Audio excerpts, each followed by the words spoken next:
आज की हमारी कविता है कृष्ण अर्जुन संवाद। और कविता की पंक्तियां जन्म लेती है जब अंगराज कर्ण निशस्त्र होते हैं और अर्जुन से कहते हैं, हे अर्जुन, तुम मुझ पर प्रहार नहीं कर सकते क्योंकि मैं निशस्त्र हूँ और मुझ पर प्रहार करना अनीति होगा, अनीतिपूर्ण होगा। फिर अर्जुन भी ये कहते हुए अपने शस्त्र को गिरा देते हैं, डाल देते हैं कि माधव मैं इस पर प्रहार नहीं कर सकता क्योंकि ये निशस्त्र है और ये अनीति होगी। तब श्री कृष्ण अर्जुन को समझाते हुए कहते हैं, पार्थ नीति का मर्म सीखने नीति का चुना कैसा, शब्द सरों से साध रहे नारी को कहते जो वेश्या, साथ दिया सब कपटों में ना कभी धर्म का त्याग किया, भरी सभा में इसने ही तब वस्त्रहरण सुझाव दिया।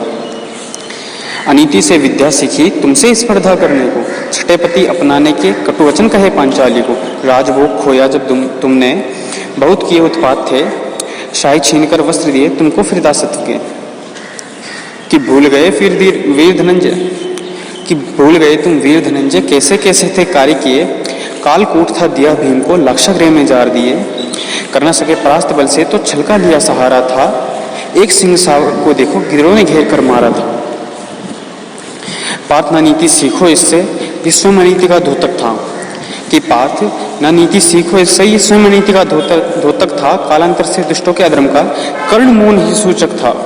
अब विलंब न करो पार्थ, शीघ्र ही शस्त्र उठा लो तुम, संहार करो दुष्टों का अब बचने पाए कोई नीच अधम।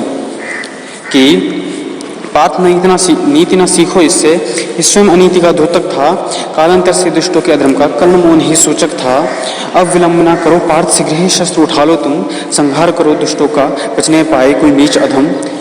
और कृष्ण अर्जुन से आगे कहते हैं कि नीति पालन का तो अर्जुन कोई प्रश्न ही नहीं उठता है, कि नीति पालन का तो अर्जुन कोई प्रश्न ही नहीं उठता है, छल करने वाले योद्धा छल से ही धरा से मिटता है।